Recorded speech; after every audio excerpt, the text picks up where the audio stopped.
নবী আলাইহিস সালাতু ওয়াস সালাম বললেন, খাঁটি মুসলমান হতে গেলে প্রথম নাম্বার শর্ত হলো ঈমানিয়াত ঠিক করতে হবে, আকীদা ঠিক করতে হবে। আকীদা মানে কি? বিশ্বাস। খাঁটি মুসলমান হবে সে বিশ্বাস স্থাপন করবে, যে বিশ্বাস করতে হবে কার উপরে? ঈমান আনতে হবে কার উপরে? আল্লাহর উপর ঈমান আনতে হবে, রাসূলের উপর ঈমান আনতে হবে, ফেরেশতাদের উপরে আনতে হবে, জান্নাত জাহান্নামের উপর আনতে হবে, আখিরাতের উপরে ঈমান আনতে হবে। আমানতু বিল্লাহি ওয়া রাসূলিহি ওয়া মালাইকাতিহি ওয়া কুতুবিহি ওয়া রাসূলিহি ওয়াল ইয়াউমিল আখির। আছে না নাই প্রিয় ভাইরা? ঈমান আনতে হবে আল্লাহর উপরে, বিশ্বাস স্থাপন করতে হবে আল্লাহ এক অদ্বিতীয়, তিনি ছাড়া কোনো রব আছে? আল্লাহু লা ইলাহা ইল্লা হুয়াল হাইয়ুল কাইয়্যুম লা তা'খুযুহু সিনাতুন ওয়ালা নাওম। আল্লাহ এক অদ্বিতীয়, তিনি ছাড়া কোনো রব নাই, তিনি ছাড়া কোনো ইলাহ নাই, প্রভু নাই। আল হাইয়ুল কাইয়্যুম, তিনি চিরস্থায়ী চিরঞ্জীব। এমন একজন রব আমরা পেয়েছি যেই রব চিরস্থায়ী চিরঞ্জীব। লা তা'খুযুহু সিনাতুন ওয়ালা নাওম।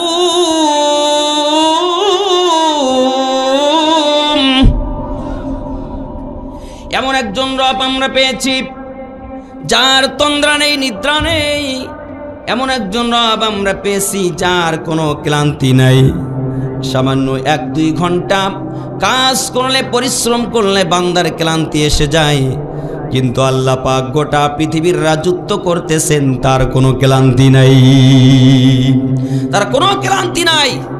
সেই রবের প্রতি ঈমান আনতে হবে, বিশ্বাস স্থাপন করতে হবে, ইস্তেকামাত থাকতে হবে, প্রতিষ্ঠিত থাকতে হবে, অবিচল থাকতে হবে। বেঁচে থাকবে যতদিন ঈমান আনতে হবে, বিশ্বাস রাখতে হবে একজনের প্রতি। তিনি কে? জোরে বলেন, তিনি কে? একজন মুসলমানের প্রথম পয়েন্ট মনে রাখবেন। দ্বিতীয় নাম্বার পয়েন্ট হলো, নবী আলাইহিস সালাতু ওয়াস সালাম বললেন, দ্বিতীয় নাম্বার পয়েন্ট হলো ইবাদত। তোমরা যেই আল্লাহর প্রতি ঈমান এনেছো, বিশ্বাস স্থাপন করেছো, ওই আল্লাহর প্রতি তোমাদের ইবাদত বন্দি করতে হবে, ওই আল্লাহর আনুগত্য করতে হবে। খাঁটি মুসলমান হতে গেলে আল্লাহর আনুগত্য করার দরকার আছে না নাই?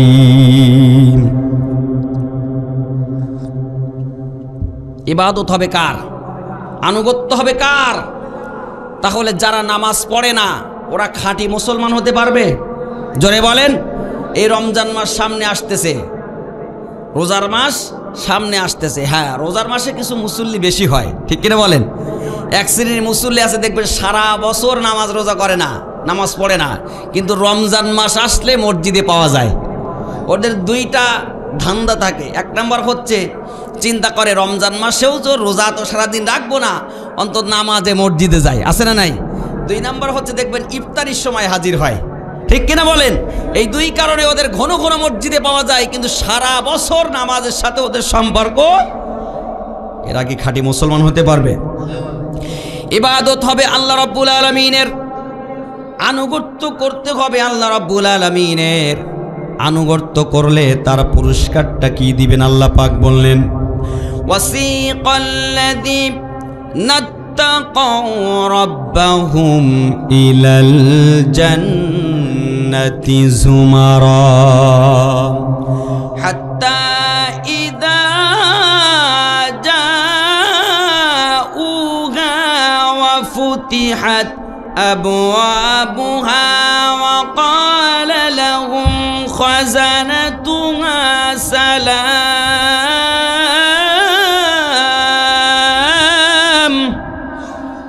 সালামুন আলাইকুম তিবতুম ফাদখুলুহা খালিদিন।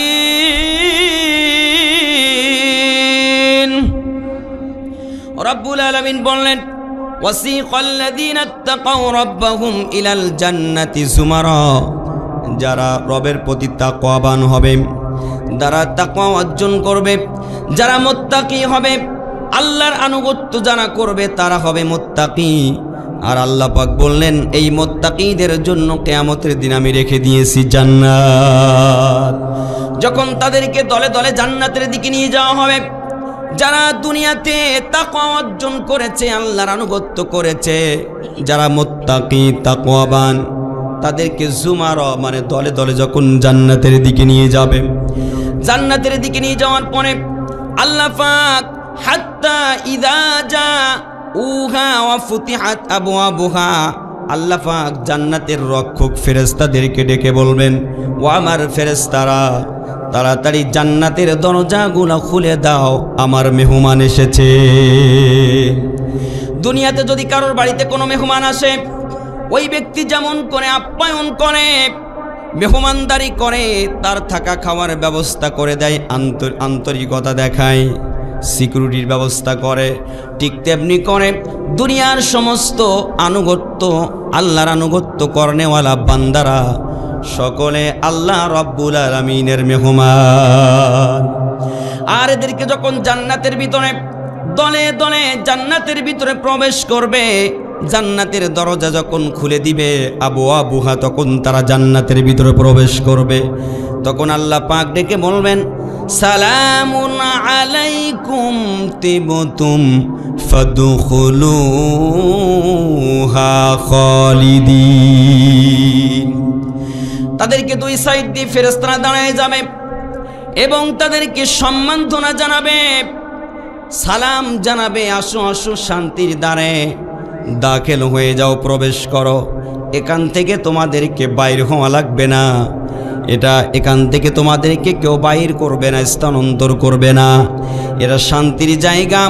দুনিয়াতে তোমরা কষ্ট করে আল্লাহর আনুগত্য করেছো, আজকে তোমরা প্রবেশ করো শান্তির দুয়ারে। জান্নাতের ভিতরে যখন তারা ঢুকে যাবে, জান্নাতের অসংখ্য নাজ নিয়ামত, আল্লাহ রাব্বুল আলামিন এমন নাজ নিয়ামত তাদের জন্য রেখে দিয়েছেন, তারা জবান দিয়ে যেটা বলবে আল্লাহর সাথে সাথে সেটা হাজির করে দিবেন। তাদের অন্তঃকরণে যেটা অনুভব করবে আল্লাহ পাক সাথে সাথে সেটা তাদের সামনে হাজির করে দিবেন। এবং তাদেরকে বলা হবে নুজুলাম মিন গফুরির রহিম। তাদেরকে বলা হবে, ও আল্লাহর বান্দারা, এটা ওই আল্লাহর পক্ষ থেকে তোমাদের জন্য আপ্যায়ন। তোমরা দুনিয়াতে যারা আল্লাহর আইন মেনেছো, আল্লাহর আনুগত্য করেছো, তাকওয়া অর্জন করেছো, ওই আল্লাহকে ভয় করেছো, আজকে তোমাদের জন্য আল্লাহ তাআলার পক্ষ থেকে আপ্যায়ন। তাহলে ওই আপ্যায়ন পাবে তারা, মুত্তাকি হবে যারা, ঠিক কি না? ওই আপ্যায়ন পাবে তারা, আল্লাহর আনুগত্য করবে যারা। সুতরাং আল্লাহর আনুগত্য করতে হবে, কারণ তিনি আমাদের রব, ঠিক কিনা বলেন? আপনার আমার খাওয়ায় কে? রিজিকের মালিক কে? আল্লাহ। এখন কোনো ব্যক্তি যদি বলে যে আমি আল্লাহর আনুগত্য করব না, না করলেও সে নিয়ামত পাবে, রিজিক পাবে দুনিয়াতে, সমস্যা নেই, কিন্তু পরকালে তার কোনো মুক্তি আছে? জোরে বলেন, মুক্তি আছে? তাহলে মুসলমান হতে গেলে 2 নাম্বার পয়েন্ট হচ্ছে ইবাদত করতে হবে কার? যখন যেখানেই ডাক দিবে, ওয়াল্লাযীনা ইসতাজাবু লিরাব্বিহিম, যারা রবের ডাকে সাড়া দেয়, ওয়া আকামুস সালাহ ওয়া আমরুহুম শুরা বাইনাহুম ওয়া মিম্মা রাযাকনাহুম ইনফিকুন। সুবহানাল্লাহ। আল্লাহ পাক বলছেন, যারা আমি আল্লাহর ডাকে সাড়া দেয়, যখন যেখানে ডাক দিবে তখন সেখানেই আল্লাহর ডাকে সাড়া দিতে হবে, দুনিয়ার মায়া করা যাবে না। যাবে? দুনিয়ার মায়া যদি কেউ করে সে খাঁটি মুসলমান হতে পারবে না। এখন যদি ডাক আসে আল্লাহর জমিনে আল্লাহর দ্বীন বাস্তবায়ন করার জন্য, কোরআনের আইন কায়েম করার জন্য, সন্তানকে যদি এতিম করা লাগতে পারে, স্ত্রীকে বিধবা করা লাগতে পারে, ময়দানে ঝাঁপায়ে পড়তে রাজি আছেন কে কে? 2 হাত তুলে আল্লাহকে দেখায় দেন, হাত নামান, কারণ ওটাও আল্লাহর ডাক, ঠিক কিনা বলেন? আল্লাহর জমিনে আল্লাহর দ্বীন বাস্তবায়ন করার জন্য ডাক দিলে আমরা মুসলমান, যদি কেউ ওই ডাকে সাড়া না দেয় সে খাঁটি মুসলমান হতে পারবে না। বুঝে নেবেন, টাটকা নির্ভেজাল মুনাফিক, ঠিক কিনা বলেন? যার অন্তরের ভিতরে আল্লাহর ভয় আছে, আল্লাহর মহাব্বত আছে, সে কখনোই দুনিয়ার মায়া করবে না, ঠিক কিনা বলেন? আমার প্রিয় ভাইয়েরা, এরপরে হচ্ছে ওয়া আকামুস সালাত, যারা নামাজ আদায় করে, আল্লাহর শরণার্থে যারা নামাজ আদায় করে, 5 ওয়াক্ত নামাজ যারা ঠিকঠাকভাবে আদায় করে, রব্বুল আলামিন বললেন ওদের জন্য রেখে দিয়েছি মহা পুরস্কার। ইশারা নামাজ পড়েছেন তো সবাই? সবাই? আচ্ছা, হাত নামান। পরের নিকেরা একটু হাত তোলেন তো দেখি। পরের নিকেরা একটু হাত তোলেন। হ্যাঁ, না সত্য কথা বলেন, সমস্যা নেই, তার জন্য দোয়া করে যাব। করবেন না? ওই আমার ভাই পড়ি না, আলহামদুলিল্লাহ আমার ভাই, আল্লাহ পাক আমার ভাইকে হেদায়েত দান করুক বলে আমিন। ও ভাই, এখন ওয়াজ শুনতেছেন ভালো কথা, ইশারা নামাজ পড়ে বাড়ি যেন খবরদার, তা না হলে কিন্তু সারা রাত ওয়াজ শুনে লাভ আছে? ইশারার আর ফজরের নামাজ যদি না পড়ে সারা রাত ওয়াজের কোনো মূল্য আছে?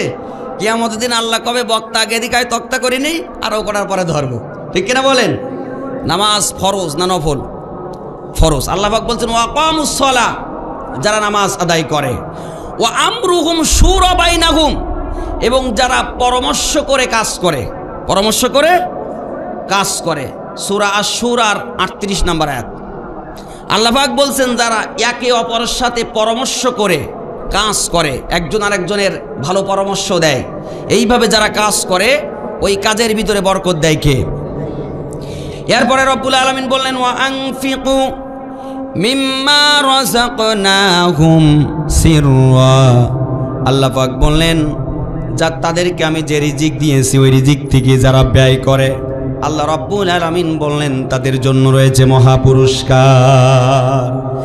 বর্তমান সময়ে দেখবেন ইবাদতের কথা বললে এক শ্রেণীর মানুষের অজুহাত খাড়া করে, ঠিক কিনা বলেন? আছে না নাই? নামাজের কথা বললে বলে সময় নেই, আছে না? বলে সময় নেই, এই কাজ সেই কাজ, বিভিন্ন অজুহাত খাড়া করে। ডাইন হাত বাঁ হাত আর মাঝখানে একটা অজুহাত, ঠিক কিনা বলেন? দুনিয়া নিয়ে ব্যস্ত। ওরে মানুষ ওই চোপে দুনিয়ার পিছে, কি জবাব দিবি রে তুই আল্লাহর কাছে, হাই কি জবাব দিবি রে তুই মাওলার কাছে। রাতে দিনই দৌড়া দৌড়ি, বিশ্রামের সুযোগটা নাই, নামাজ রোজা দূরের কথা, আল্লাহর নামটাও মুখে নাই, ঠিক কিনা? রাতে দিনই দৌড়া দৌড়ি, বিশ্রামের সুযোগটা নাই, নামাজ রোজা দূরের কথা, আল্লাহর নামটাও মুখে নাই।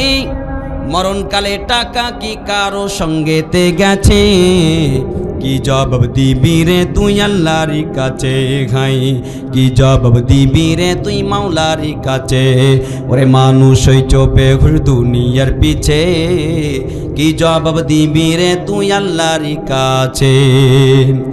দুনিয়ারি মুখে পড়ে আল্লাহকে গেছো ভুলিয়া, জানো কি কবে কখন ছাড়তে হবে এই দুনিয়া, ঠিক না?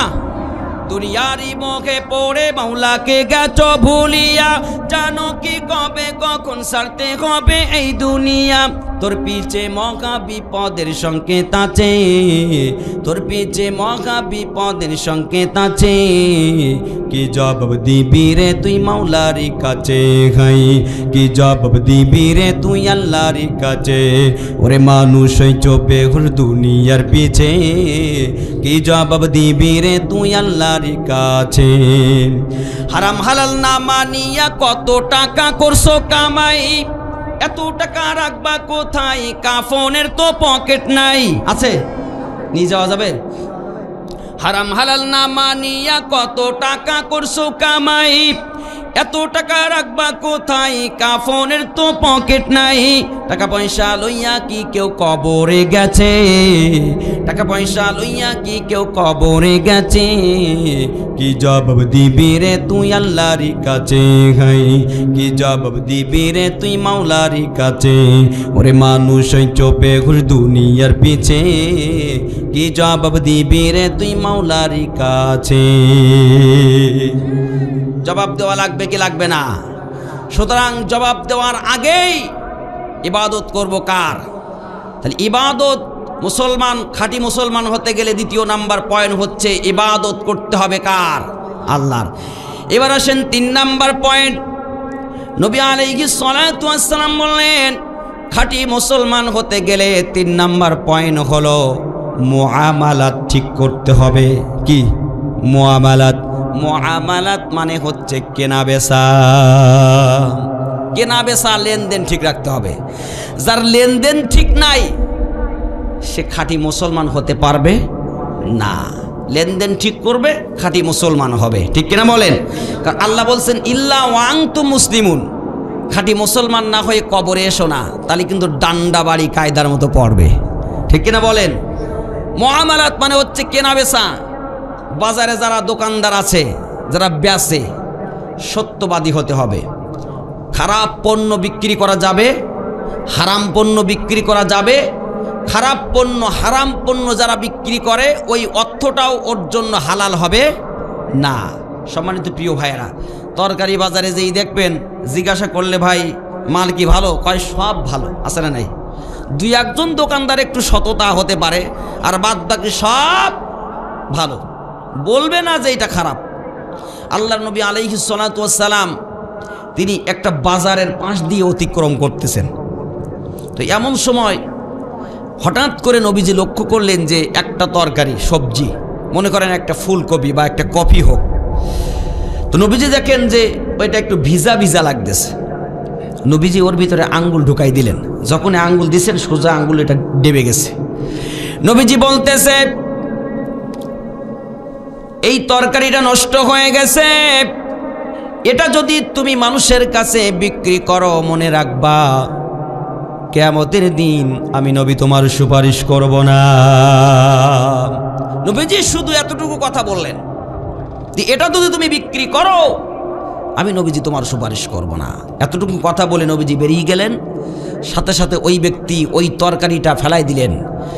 দাঁড়ায় বলতেছে, একটা তরকারি বিক্রি করার কারণে যদি আল্লাহর নবীর সুপারিশ থেকে বঞ্চিত হয়ে যায়, ফেলাই দিলাম এই তরকারি, আমি বিক্রি করব না। প্রিয় ভাইরা, এটার নাম হচ্ছে নবীর ঈমান। তো কেনা বেচা ঠিক রাখতে হবে। যে ব্যক্তি কিনে আনতেছে, অনেকে বাকি খায়, ওয়াদা খেলাপ করা যাবে? ওয়াদা খেলাপ করা কবিরা গুনাহ। ঠিক কিনা বলেন? ওয়াদা খেলাপ করা যাবে না। মুসলমান ওয়াদা খেলাপকারী হতে পারে না। ওয়াদা দিয়ে আসবেন অমুক দিন টাকা দিব, সেই দিন টাকা না দিতে পারলেও তার সাথে দেখা করতে হবে যে ভাই আমি জোগাড় করতে পারিনি, আরও 2 দিন সময়। কিন্তু আপনি একেবারেই যদি দেখা না করেন, তাহলে আপনি মুসলমান, খাঁটি মুসলমান হতে পারবেন না। ঠিক কিনা বলেন? নবীজি বলছেন 3 নাম্বার পয়েন্ট হচ্ছে মুআমালাত ঠিক রাখতে হবে। কেনা বেচা লেনদেন ঠিক রাখতে হবে, সত্যবাদী হতে হবে। মান ক্বালা বিহি সাদাকা, যারা সত্য বলে, যারা কোরআন দিয়ে বলে, ইসলামী আইনের মাধ্যমে বলে, শরিয়া ভিত্তিক কথা বলে, ওরা সত্য কথা বলে। ঠিক কিনা বলেন? আর যারা শরিয়া ভিত্তিক কথা বলে না, কোরআন ইসলাম দ্বারা যারা কথা বলে না, ওরা সত্য কথা বলতে পারে না। ঠিক কিনা বলেন? প্রিয় ভাইরা, এই জন্য মুআমালাত ঠিক রাখতে হবে, এটা 3 নাম্বার। 4 নাম্বার হলো মুআশারাত। নবী আলাইহিস সালাতু ওয়াস সালাম বললেন খাঁটি মুসলমান হবে তখন মুআশারাত ঠিক করবে যখন। আমার কথা কি বুঝতেছেন তো? মুআশারাত, মুআশারাত মানে হচ্ছে পরস্পর বসবাস। একটা মহল্লায়, একটা পাড়ায় বসবাস করে যারা, প্রত্যেকের ভিতরে আন্তরিকতা থাকতে হবে। ঠিক কিনা বলেন? একে অপরের শত্রু হওয়া যাবে না, একে অপরের বন্ধু হতে হবে, একে অপরের ভাই হতে হবে। বর্তমান এমন একটা প্রজন্ম, এমন একটা সময় আসছে যে সময় খুঁটিনাটি গন্ডগোল বাতলেই রামদা বাহির করে। ঠিক কিনা বলেন? রড বাহির করে, ক্ষতি করার চেষ্টা করে, আরেকজনের ঘেরের ভিতরে বিষ দেয়, ধানগুলো নষ্ট করে দেয়, ফসলাবাদ নষ্ট করে। যারা আরেকজনের ক্ষতি করে ওরা কোনোদিন খাঁটি মুসলমান হতে পারবে না। পরস্পর প্রতিবেশী বসবাস, প্রতিবেশীর একটা হক আছে না নাই? জোরে বলেন। আপনার কোন প্রতিবেশী চিকিৎসাবিহীন অসুস্থতায় কাতরাচ্ছে, আপনার অর্থ আছে, যোগ্যতা আছে, আপনি তার খোঁজ খবর নিলেন না, তার পাশে দাঁড়ালেন না, কিয়ামতের দিন আল্লাহর কাছে জবাব দিতে হবে। আপনার কোন প্রতিবেশী খাদ্যর অভাবে না খেয়ে আছে, সংসার ঠিক মতো চলে না, যদি আপনি তার পাশে যেই না দাঁড়ান, কিয়ামতের দিন জবাব দিতে হবে কার কাছে? জোরে বলেন, কার কাছে? এই জন্য মুআশারাত ঠিক করতে হবে আমার প্রিয় ভাইরা। এক জায়গায় আমরা যারা বসবাস করি, আমরা অন্তত উপকার করতে না পারলেও কারোর ক্ষতি করব না। আর এটা যদি আপনার সবসময়ের জন্য যদি আপনার ক্ষতি করার মন মানসিকতা থাকে, আপনি খাঁটি মুসলিম হতে পারবেন না। আমার প্রিয় ভাইরা, নবী আলাইহিস সালাতু ওয়াস সালাম বললেন, যাদের মুআশারাত ঠিক নাই তারা খাঁটি মুসলিম হতে পারবে না। এরপরে 5 নম্বর হলো আখলাক। নবীজি বললেন, যাদের আখলাক ঠিক নাই, চরিত্র ঠিক নাই, ওই ব্যক্তি খাঁটি মুসলমান নয়। আখলাক চরিত্র হতে হবে সাহাবাদের মতো, আখলাক চরিত্র নীতি আদর্শ হতে হবে নবীজির আদর্শর সাথে মিল রাখতে হবে। বিশ্ব নবীর আদর্শ অনুযায়ী যারা জীবন যাপন করে না, ওরা খাঁটি মুসলিম হতে পারবে। মুসলমান ঠিক আছে কিন্তু খাঁটি না। আর খাঁটি মুসলিম না হলে কবরে জ্বালা আছে না নাই? কারণ আল্লাহ বলতেছে, ইল্লা ওয়া আনতুম মুসলিমুন, মুসলমান না হয়ে কবরে এসো না। সম্মানিত প্রিয় ভাইরা, মনে রাখবেন, প্রত্যেকের ভিতরে কম বেশি ঈমান আছে, আছে না? কম বেশি আছে না? যেই ঈমান আজানের পরে আপনাকে নামাজে নিতে পারে না, যেই ঈমান আজানের পরে আপনাকে মসজিদে জামাতে শরীক করাইতে পারে না, যেই ঈমান আপনাকে গুনাহের কাজ থেকে ফারেক করতে পারে না, ওই ঈমান কিয়ামতের দিন জাহান্নামের রাস্তা থেকে বাছাই করে জান্নাতে নিতে পারবে না। সম্মানিত প্রিয় ভাইরা, ছোট্ট একটা উদাহরণ পেশ করি। একজন ব্যক্তি, এক বুজুর্গ, তিনি দোকানে গিয়েছেন মাল কেনার জন্য। ভালো করে খেয়াল করবেন, আশরাফ আলী থানভী রহমতুল্লাহি আলাইহি উদাহরণটা পেশ করেছেন। তো তিনি দোকানে গিয়েছেন মাল কেনার জন্য। তো মাল নেওয়ার পরে দোকানদারকে তিনি একটা টাকা দিলেন, একটা নোট, মনে করেন 100 টাকার একটা নোট দিলেন। এখন ওই টাকাটা ছেঁড়া হওয়ার কারণে দোকানদার সাথে সাথে ওই টাকাটা তাকে ফেরত দিয়ে দিলেন, ব্যাগ দিলেন। যখন টাকাটা ব্যাগে দিচ্ছেন, ওই বুজুর্গ সাথে সাথে ওখানে বেহুশ হয়ে পড়ে গেছে, অজ্ঞান হয়ে গেছে। আশপাশের লোকজন সবাই ছুটে আসছে। আসার পরে বলতেছে যে, দোকানদারকে বোকাঝোকা করতেছে যে, তুমি কেন এই ব্যক্তির সাথে দুর্ব্যবহার করেছো, তাকে কেন আঘাত করেছো? দোকানদার তো বোকা হয়ে গেছে যে, আমি তো কোনো আঘাত করিনি, সে আমার দোকান থেকে মাল নিয়েছে, সে একটা টাকা আমাকে দিলেন, টাকাটা ছেঁড়া হওয়ার কারণে আমি তাকে ফেরত দিলাম। এখন সে টাকাটা তার হাতে দেওয়া মাত্রই সে বেহুশ হয়ে পড়ে গেল। এর কারণ কি আমি বুঝতে পারলাম না। আমার প্রিয় ভাইরা, দোকানদার অবাক, কিন্তু আশপাশের জনগণ কেউ মানতে নারাজ, মানতে চাচ্ছে না। সবাই দোকানদারকে দোষারোপ করে, সবাই বলতেছে, তুমি তাকে আঘাত করেছ, কেন আঘাত করেছ? দোকানদার এবার পানি নিয়ে এসে যখন তার মাথার ওপরে ছিটাই দিলেন, তার হুশ ও জ্ঞান ফিরে আসার পরে স্বাভাবিকভাবে যখন দাঁড়ালেন, তার কাছে জিজ্ঞাসা করা হলো, কেন তুমি বেহুশ হয়ে পড়ে গেলে? ওই ব্যক্তি বলতেছে, দোকানদার আমাকে কোনো আঘাত করে নাই, কোনো রকম বোকাঝোকা করে নাই, কোনো রকম আমার উপরে জুলুম করে নাই। আমি দোকান থেকে মাল নিলাম, তাকে আমি একটা টাকার নোট দিয়েছিলাম। যখন টাকাটা আমি তাকে দিলাম, এই টাকাটা ছেঁড়া হওয়ার কারণে সে যখনই আমাকে ফিরাই দিল, দেওয়া মাত্রই সাথে সাথে আমার ব্রেনটা ঘুরে গেল, আমি যেন বেহুশ হয়ে পড়ে গেলাম।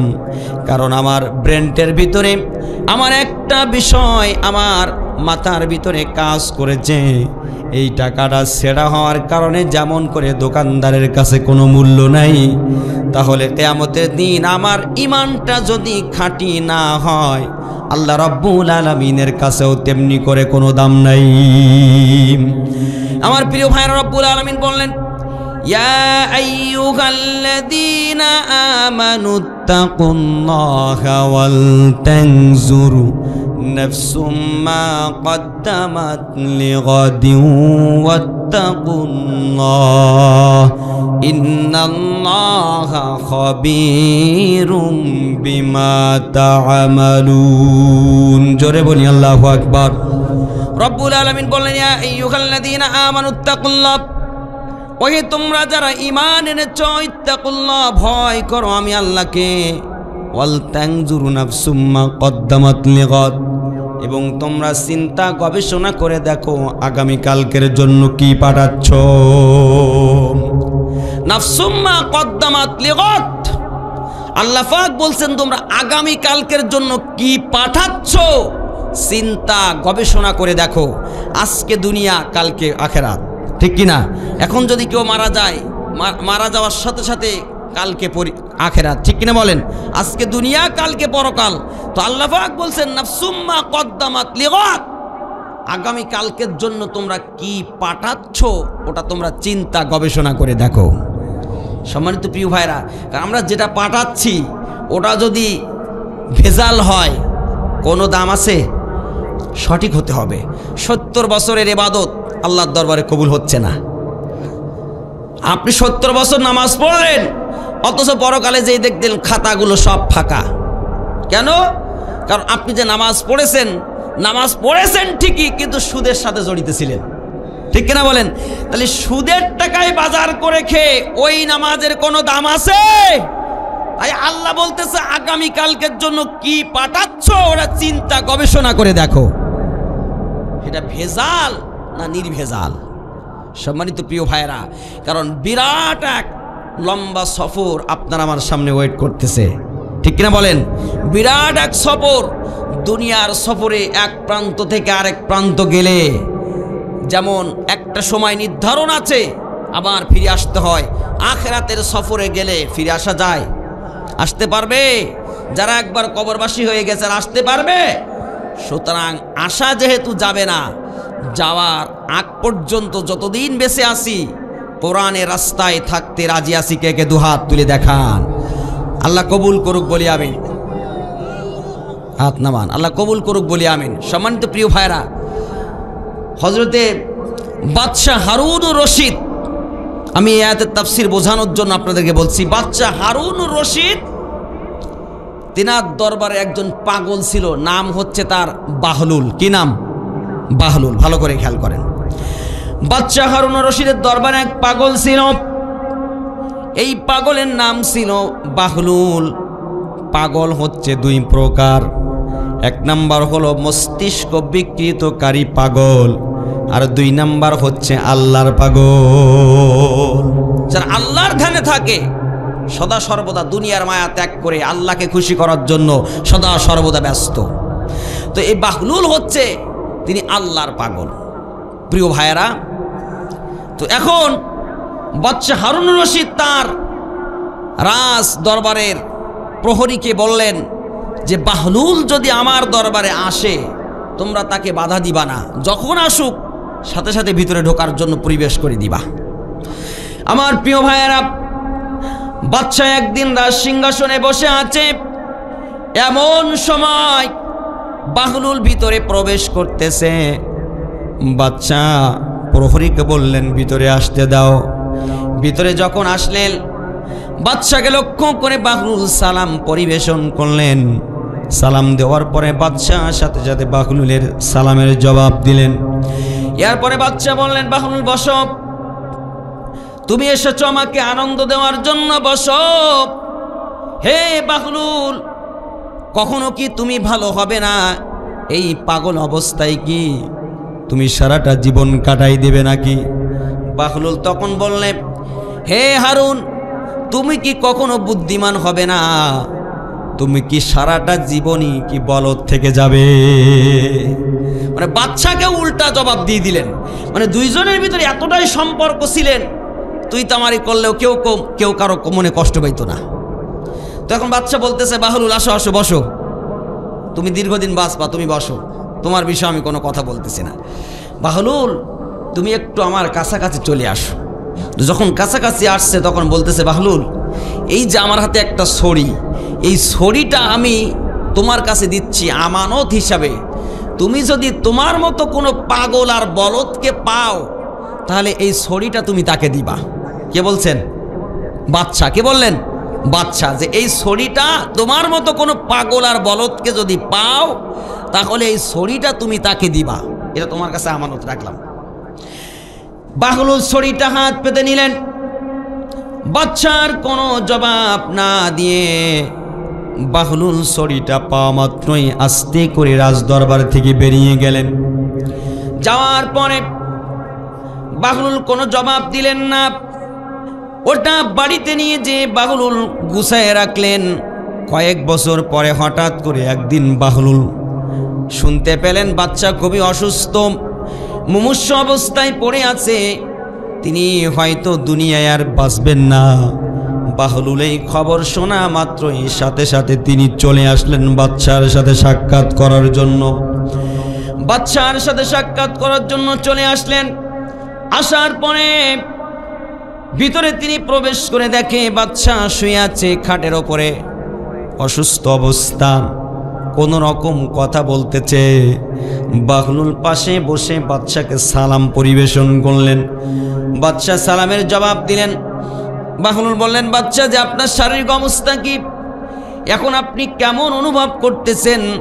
বাচ্চা বলতেছে, বাহলুল রে, আমার হয়তো আর হবে না, আমার দুনিয়ার সফর শেষ হয়ে যাবে, আর কিছুক্ষণ পরে মনে হয় আমার একটা লম্বা সফরে যাওয়া লাগবে।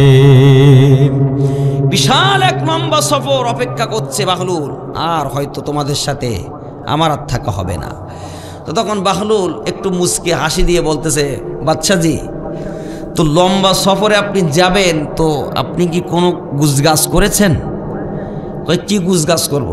কই, কেন আপনি দুনিয়ার সামান্য সফরে গেলে আপনি সৈন্য সামর্থ্য গুজগাছ করেন, জড়ো হতে বলেন, রেডি হতে বলেন, প্রস্তুত করতে বলেন, খাদ্য খাবার প্রস্তুত করতে বলেন। 1 মাস 2 মাস 6 মাস এরকম লম্বা সফরে গেলে, দুনিয়ার সংক্ষিপ্ত সফরে গেলে, তো আপনি যে বিশাল একটা সফরে যাবেন, তো আপনি তার জন্য কোনো প্রস্তুতি নেন নাই? তখন বাচ্চা বলতেছে, এই জন্যই তো তোমাকে আমি পাগল বলি, কারণ ওটা এমন একটা সফর যেই সফরে যাওয়া যায় আর আসা যায় না, সুতরাং ওখানের জন্য আর কি প্রস্তুতি নিব? বাহলুল তখন মুস্কি হাসি দিয়ে বলে, ওহে বাচ্চা, এই যে ছোট্ট একটা ছড়ি আপনি আমাকে দিয়েছিলেন কয়েকটা বছর আগে, আমার কাছে আমানত রেখে দিয়েছিলেন, তো আপনি আমাকে বলেছিলেন আমার মতো কোনো পাগল আর বলদ পাইলে তাকে দেওয়ার জন্য। বাচ্চা, এই পর্যন্ত আমি ঘুরেছি, কোথাও আমি পাগল আর বলদ খুঁজে পাইনি, তবে আজকে এই মুহূর্তে আমি একজন পাগল আর বলদকে পেয়েছি, আর সেই পাগল আর বলদকে আমি এই ছড়িটা দিতে চাই। বাচ্চা, এই নেন আপনার ছড়ি।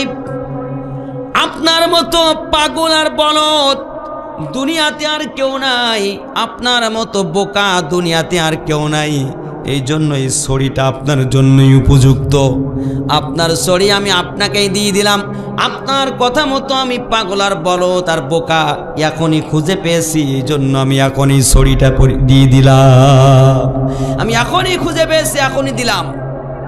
তখন বাচ্চা অবাক দৃষ্টিতে বাহলুলের দিকে তাকাই আছে। বাহলুল বলতেছে, বাচ্চাজি, আমি আপনাকে কেন পাগল বললাম, বলদ বললাম, শোনেন, দুনিয়ার সংক্ষিপ্ত সামান্য সফরে যাওয়ার সময় আপনি কত গুজগাছ করেন, সেখানে আপনি ভালো থাকবেন বলে, কিন্তু বিশাল এক লম্বা সফর, যেই সফরে গেলে আর আসা যায় না, সেখানে আপনি কিভাবে থাকবেন, ভালো থাকতে গেলে কি কি দরকার, এ বিষয়ে আপনি প্রস্তুতি গ্রহণ করেন নাই। অর্থাৎ ওই পরকালীন সফর, ওই সফরের জন্য আপনি কোনো প্রস্তুতি নেন নাই। তাহলে আপনি পাগল না তো আমি পাগল, আপনি বলদ, আপনি বুদ্ধিমান নও। বাদশা চোখের পানি ছেড়ে দিয়ে বলতেছে, বাহলুল আমার কাছে আসো।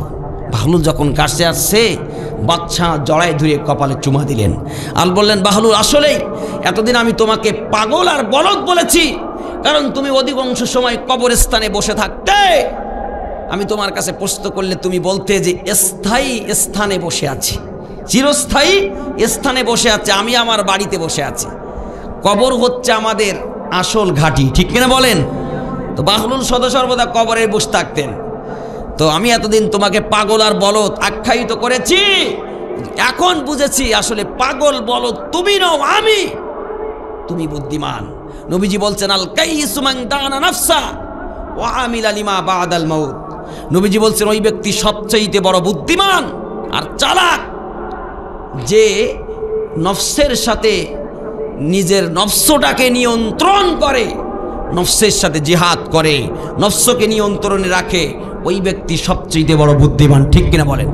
ওয়া আমিলা লিমা বাদাল মাউত, এবং যে মৃত্যুর পরের জিন্দেগির জন্য কাজ করে। মৃত্যুর পরের জিন্দেগির নাম কি? আখিরাত। মৃত্যুর পরের জিন্দেগির নাম কি? আখিরাত। ওই ব্যক্তি বুদ্ধিমান যে মৃত্যুর পরের জিন্দেগির জন্য কাজ করে। আর ওই ব্যক্তি সবচেয়ে বড় বোকা, ওয়াল আজিজ মান আতবা নাফসাহু হাওয়াহা ওয়া তামান্না আলাল্লাহ। নবীজি বলছেন ওই ব্যক্তি সবচেয়ে বড় বলদ, বোকা, যে নিজেকে কুপ্রবৃত্তির গোলাম বানায়, অর্থাৎ অন্যায়, অশ্লীল, বেহায়াপনা, জেনা, বেবিচারি, সুদ, ঘুষ এইগুলোর সাথে মেতে থাকে, এইগুলার গোলাম বানায়। ওয়া তামান্না আলাল্লাহ, আর আল্লাহর উপরে ভরসা করে। ওই ব্যক্তি সবচেয়ে বড় বলদ। কথা বোঝেন নাই? কিছু কিছু মানুষ আরামসে হারাম কাজ করে যাচ্ছে আর ভরসা করে আল্লাহর উপরে। কই আল্লাহ আছে না? বলে কি বলে না? তাহলে ও বলদ ছাড়া কি? আল্লাহর আইন না মেনে যদি আল্লাহর উপর ভরসা করে, ও বোকা না তা কি? ঠিক কিনা বলে? ও কি বুদ্ধিমান হতে পারে? না। আমার প্রিয় ভাইয়েরা, এজন্য রব্বুল আলামিন বলছেন ওয়াল তানজুরু নাফসুম মা কদ্দামাত লিগাদ ওয়াত্তাকুল্লাহ, তোমরা চিন্তা গবেষণা করে দেখো ওই পরকালের জন্য তোমরা কি বাড়াচ্ছ, এবং আল্লাহকে ভয় করো, ভয় করার মতো করো। আমার প্রিয় ভাইয়েরা, যাদের আখলাক চরিত্র ঠিক নাই তারা খাঁটি মুসলমান হতে পারবে না। খাঁটি মুসলমান হতে গেলে 5টা পয়েন্টের শেষ পয়েন্ট হচ্ছে আখলাক ঠিক রাখতে হবে। ঠিক কিনা বলে? মুসলমানের চরিত্র হবে ফুলের মতো পবিত্র। এ যাবৎকাল মাইকে শুনে এসেছি উমুক ভাইয়ের চরিত্র ফুলের মতো পবিত্র, নামাজ পড়ে না একক তো, বিড়ি টানে 6 ওয়াক্ত, আছে না নাই? হ্যাঁ, ফুলের মতো চরিত্র দিয়ে ঘোষণা করেছে। এখন এই ফুলের মতো চরিত্র বান্দাই এই দেশটাকে বিগত 17টা বছর লুটে পুটে খেয়েছে। ঠিক কিনা বলেন? অথচ তাদের পোস্টারে নাম দিয়েছে পরীক্ষিত, দুর্নীতি মুক্ত আর ফুলের মতো চরিত্রবান একজন ব্যক্তি। ঠিক কিনা বলেন? ওরা ইসলামটাকে শুধু ব্যবহার করেছে, ইসলামটাকে ব্যবহার করেছে। টুপি, দাড়ি, পাঞ্জাবি এটা ওরা শুধু ব্যবহার করে বাংলার জাতিকে, মুসলমানদেরকে ধোঁকা দিয়েছে। ফলে মাত্র ওরা খাঁটি মুসলমান না, ওরা টাটকা নির্ভেজাল মুনাফিক। ঠিক কিনা বলেন? আর এই মুনাফিকরা যতদিন পর্যন্ত এই জমিনে থাকবে ততদিন পর্যন্ত এই জমিনে শান্তি আসতে পারে না। এই জমিনে শান্তি আসবে তখন কোরআনের আইন দ্বারা এই রাষ্ট্র পরিচালনা করবে যখন। ঠিক কিনা বলেন? এই জন্য সৎ মানুষের শাসন, কোরআনের রাষ্ট্র যতক্ষণ না পর্যন্ত কায়েম না হবে ততক্ষণ পর্যন্ত বাংলার মুসলমান বৈষম্য থেকে ফারেক হতে পারবে না। ঠিক কিনা বলেন? এজন্য চরিত্র ভালো করতে হবে। ও মুসলমান, একজন নামাজি ব্যক্তি গালিবাজ হতে পারে না, একজন নামাজি ব্যক্তি চকলকর হতে পারে না, একজন নামাজি ব্যক্তি মিথ্যাবাদী হতে পারে না, একজন নামাজি ব্যক্তি সুদখোর হতে পারে না, ঘুষখোর হতে পারে না, দুর্নীতিবাজ হতে পারে না। একজন নামাজি ব্যক্তির চরিত্র হবে তেমন সাহাবায়ে কেরামের চরিত্র ছিল যেমন। ঠিক কিনা বলেন? সাহাবায়ে কেরামের চরিত্র কেমন ছিল এবার আপনাদের একটু বুঝাই। সুদূর সিরিয়া থেকে মক্কা বিশাল লম্বা একটা পথ, মরুভূমি। কারণ মক্কাবাসীরা সিরিয়ায় যেত ব্যবসা করতে। ঠিক কিনা? মক্কাবাসীদের সিরিয়ায় ছিল তাদের ব্যবসায়িক প্রতিষ্ঠান, তারা ব্যবসা করতে যেত সিরিয়ায়। তো মক্কা থেকে এক যুবক তিনি রওনা দিয়েছেন সিরিয়ার উদ্দেশ্যে, ব্যবসায়িক উদ্দেশ্যে রওনা দিয়েছেন। একজন যুবক সাহাবী, ভালো করে খেয়াল করেন। আদর্শ চরিত্র কেমন এটা বোঝানোর জন্য বলছি। মক্কা থেকে যুবক রওনা দিলেন। যুবক যখন অর্ধেকটা মরুভূমি পথ অতিক্রম করে যুবক যখন তিনি রওনা দিয়েছেন সিরিয়ার দিকে, হঠাৎ করে দূর থেকে লক্ষ্য করে দেখেন একজন যুবতী নারী, তিনি সিরিয়ার দিক থেকে আসতেছেন। তার উদ্দেশ্য হলো তিনি নবীজির সাথে সাক্ষাৎ করবেন। প্রতিমধ্যে যখন দুইজনের সাথে দেখা হল, এরপরে ওই যুবককে দেখে ওই যুবতী থরথর করে কাঁপতেছে, চিন্তা করতেছেন এই জনশূন্যময় এলাকা, বিশাল মরুভূমি, এইখানে কোনো লোকজন নাই। ওই যুবক আমার সামনে, তার কাছে গেলে যখন কাছাকাছি এসে যাবে আজকে আমার সতীত্ব নষ্ট করে ফেলবে, আমার জীবনটাকে শেষ করে ফেলবে। এই ভয়ে থরথর করে কাঁপতেছে, কম্পন সৃষ্টি হয়ে গেছে আর আল্লাহর কাছে দোয়া করতেছে, রব্বুল আলামিন ও আল্লাহ তুমি আমার সতীত্বটাকে হেফাজত করো। এইভাবে যখন আল্লাহর কাছে দোয়া করে, আমার প্রিয় ভাইয়েরা, ওই যুবক দূর থেকে লক্ষ্য করে দেখে ওই যুবতী মহিলা থরথর করে কাঁদতেছেন, আর ওখানেই বসে আল্লাহর কাছে দুহাত তুলে কি যেন বিড়বিড় করে বলতেছে। যুবক বুঝতে পেরেছেন যে তাকে দেখে ওই মহিলা ভয় পাইতেছে। যুবক দূর থেকে হাত উঁচু করে বলেন, হে বোন, খবরদার খবরদার, ভয় পেও না, চিন্তা করো না, আমি আল্লাহর নবীর সাহাবী। আল্লাহু আকবার। ভয় পেও না, আমি আল্লাহর নবীর সাহাবী।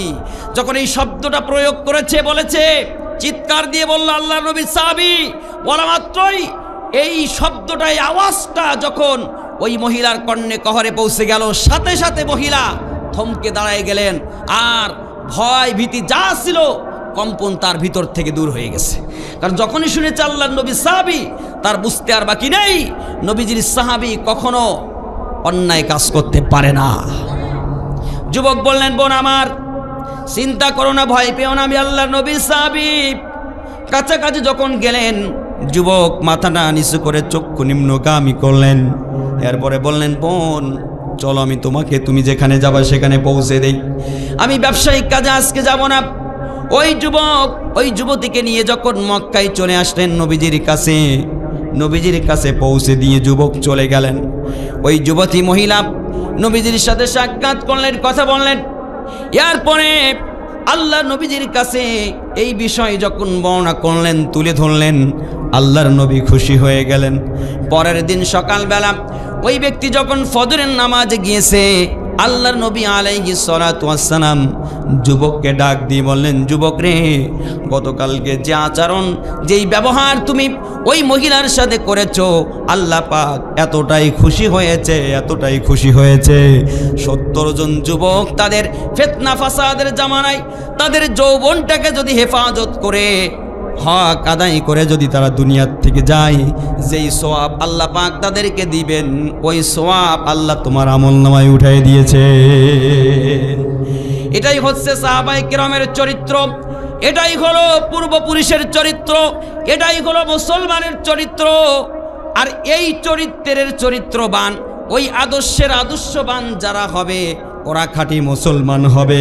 আর যারা হবে না, তারা মুখে যতবার বলুক না কেন, খাঁটি মুসলমান হতে পারবে না।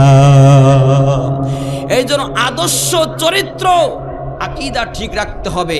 আমার প্রিয় ভাইরা, আপনার এগুলো যদি ঠিক না থাকে, আপনি খাঁটি মুসলমান হতে পারবেন না। সম্মানিত প্রিয় ভাইরা, তাহলে কয়টা পয়েন্ট বললাম? জোরে বলেন কয়টা? 5টা। 1 নম্বর হচ্ছে আকীদা, 2 নম্বর হচ্ছে ইবাদত, 3 নম্বর হচ্ছে মুআমালাত, 4 নম্বর হচ্ছে মুআশারাত, 5 নম্বর হচ্ছে আখলাক। এই 5টা ঠিক আছে যার, ঈমান ঠিক আছে তার, ঠিক কিনা বলেন? আর খাঁটি মুসলমান সে। কারণ আল্লাহ পাক বলছেন, ইল্লা ওয়া আনতুম মুসলিমুন, মুসলমান না হয়ে কবরে এসো না। আর মুসলমান না হয়ে যদি কেউ কবরে যায়, কবরে যে কি হবে তার বুঝতে বাকি নেই। সম্মানিত প্রিয় ভাইরা, কবরে যাওয়ার পরে প্রত্যেকটা বান্দাকে 3টা করে প্রশ্ন করা হবে। কয়টা? জোরে বলেন কয়টা? সবার মনে আছে তো? সবাই জানেন না? 1 নাম্বার কি? হ্যাঁ, এই যে আমার বাবাজি বলছে, মান রব্বুকা, তোমার রব কে? আপনার আমার রব কে? জোরে বলেন আল্লাহ। এখন আমাদের সবার মুখস্থ আছে না যে রব আল্লাহ, কিন্তু এখন ওই রবের আনুগত্য যদি না করি আর খাঁটি মুসলমান যদি না হই, কবরে যাওয়ার সাথে সাথে বলবে, লা আদরি, আমি কিছু জানি না। লা আদরি, আমি কিছু জানি না। 2 নাম্বার প্রশ্ন হচ্ছে, ওয়ামা দীনুকা, তাই তো? তোমার দিন কি? আপনার আমার দিন কি? ইসলাম। এখন সবাই জানি, দুনিয়াতে যদি ইসলামের সাথে সম্পর্ক না থাকে, পূর্ণাঙ্গ জীবন ব্যবস্থা হিসেবে ইসলামটাকে যদি না মানি, কবরে যাওয়ার সাথে সাথে বলবে, লা আদরি, আমি কিছু জানি না। লা আদরি, আমি জানি না। কেন জানবে? কারণ দুনিয়াতে ইসলামের সাথেও সম্পর্ক ছিল না, ইসলামের সাথে সম্পর্ক ছিল না, পূর্ণাঙ্গ ইসলাম মানে নাই। ইসলামিক জীবন ব্যবস্থা, ইসলামিক আইন অনুযায়ী সে জীবনযাপন করে নাই। এই জন্য সে ইসলামের কথা বলার সাথে সাথে বলবে আমি লা আদরি, আমি কিছু জানি না। 3 নম্বর হচ্ছে ওমান নবিয়ুকা, তোমার নবীকে কোন নেতার আদর্শ অনুযায়ী চলেছো? তোমার রাহবারকে, তোমার নবীকে, আপনার আমার নবীকে? জোরে বলেন। সেদিনকে দেখি এক নেতা স্টেজে উঠে নবীর নাম বলতে পারছে না। সেদিন এক নেতা স্টেজে উঠে বিশ্ব নবীর নাম বলতে পারছে না, ভুলে গেছে, জানে না। আহারে, যিনি আপনার আমার সুপারিশ করবে কিয়ামতের দিন, যার সুপারিশ ছাড়া জান্নাতে যাওয়া যাবে না, সেই নবীর নাম বলতে পারছে না। আহারে, কি হতবাগা কপাল পড়া, নবীর নামও বলতে পারছে না। শেষ পর্যন্ত একজন বলে দিল, তাও বলতেছে হ্যাঁ মনে পড়িয়েছে আদম আলাইহিস সালাম। আপনার আমার নবী বলে আদম আলাইহিস সালাম। আহারে, আরে নেতা, এমন নেতার পিছনে যদি চলেন ঈমান আমান সব শেষ। এজন্য নেতা, এমন নেতার পিছনে চলতে হবে যেই নেতার নীতি আদর্শের সাথে আমার রাসূলের নীতি আদর্শের মিল আছে। একজন ব্যক্তিকে নেতা মানব ততক্ষণ ওই নেতা ইসলামিক আদর্শ অনুযায়ী জীবন যাপন করবে যতক্ষণ। ওই নেতার পিছনে যাব না যেই নেতা শরিয়া আইন মানে না, ঠিক কিনা? ওই নেতার পিছনে যাব না যেই নেতা তার নেতৃত্ব কোরআন দ্বারা পরিচালনা করে না, ঠিক কিনা বলেন? ওই নেতার পিছনে যাওয়া যাবে যদি জান শুকনা কাঠ যেমন করে আগুন পড়ায় ভস্ম করে দেয়, ঠিক তেমনি করে অবৈধ নেতার পিছনে গেলে ঈমানও ঠিক তেমনি করে ধ্বংস হয়ে যাবে। সম্মানিত প্রিয় ভাইরা, কারণ কিয়ামতের দিন ইয়াউমা নাদউ কুল্লা উনাসিম বিইমামিহিম, আল্লাহ পাক কিয়ামতের দিন প্রত্যেকটা দল, প্রত্যেকটা জাতিকে তার ইমাম সহকারে, তার নেতা সহকারে ডাকবে। কোন নেতার পিছনে চলেছো? 11টা। কোন নেতার পিছনে চলেছো জিজ্ঞাসা করবেন কে? এজন্য খবরদার, নেতা নির্বাচিত করার আগে হিসাব কিতাব করে পা বাড়েন। যাত্রার পিছনে স্লোগান দেওয়া যাবে? যদি বলেন যাবে। মুসলমান করবে কোরআনের রাজনীতি, ঠিক কিনা বলেন? মুসলমান করবে ইসলামের রাজনীতি। মুসলমানের দিলের তামান্না, আকাঙ্ক্ষা, চেষ্টা, সাধনা থাকবে আল্লাহর জমিনে কিভাবে আল্লাহর দিন বাস্তবায়ন হয়। এর বাইরে মুসলমান কোন রাজনীতি করতে পারে? যদি করে তাহলে বুঝবেন ও খাঁটি মুসলমান না, ঠিক কিনা? সম্মানিত প্রিয় ভাইরা, এখন 3টা প্রশ্নের শেষ নাম্বার হচ্ছে ওমান নবিয়ুকা, তোমার নবীকে, আপনার আমার নবীকে। জোরে বলেন কে? বিশ্ব নবী জনাবে মুহাম্মদুর রাসূলুল্লাহ সাল্লাল্লাহু আলাইহি ওয়াসাল্লাম। নবীজি বিদায় হজের ভাষণের দিনই নবীজি আপনাকে আমাকে 2টা উপদেশ দিয়ে গেছেন। কয়টা? 2টা। নবীজি বলছেন তারাকতু ফীকুম আমরাইন লাং তাদিল্লু মা তামাসসাকতুম বিহিমা কিতাবাল্লাহি আযজা ওয়া জাল ওয়া সুন্নাত রাসূলিহি সাল্লাল্লাহু আলাইহি ওয়াসাল্লাম।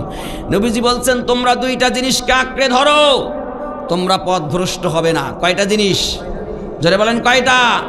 1 নম্বর হচ্ছে কিতাবাল্লাহি আযজা ওয়া জাল, আল্লাহর কোরআনকে তোমরা আঁকড়ে ধরো, মজবুত করে ধরো, তোমরা পথভ্রষ্ট হবে না। কারণ কোরআন হচ্ছে হেদায়েতের কিতাব। কোরআন এসেছে সমাজ সংস্কার করতে, কোরআন এসেছে রাষ্ট্রটাকে নীতিবান বানাইতে, কোরআন এসেছে একজন মানুষকে প্রসিদ্ধ করতে, কোরআন এসেছে জাহান্নামের রাস্তা থেকে জান্নাতের রাস্তায় নিয়ে যাওয়ার জন্য। সুতরাং যারাই কোরআনের ছায়াতলে আসবে দুনিয়াতে শান্তি, পরকালে মুক্তি আছে না নাই? যারা বলেন আছে না নাই? কোরআনের সংস্পর্শে এসেছে যারা দুনিয়াতে আকাশচুম্বী জনপ্রিয়তা পেয়েছে তারা, ঠিক কিনা বলেন? এই জন্য আল্লাহ পাক বলছেন কিতাবাল্লাহি আযজা ওয়া জাল, আল্লাহর কিতাবকে তোমরা আঁকড়ে ধরবা মৃত্যুর আগ পর্যন্ত। 2 নাম্বার হচ্ছে ওয়া সুন্নাতা রাসূলিহি সাল্লাল্লাহু আলাইহি ওয়াসাল্লাম। নবীজি বলছেন আমি নবীর সুন্নাতকে রেখে গেলাম তোমাদের মাঝে। সুন্নাতি মতদর্শ একজন ব্যক্তির যদি সুন্নাতে নববী না থাকে একজন ব্যক্তির ভিতরে, সে খাঁটি নবীর উম্মত হতে পারবে না। কথাকে বুঝে আসছে আমার সম্মানিত প্রিয় ভাইরা?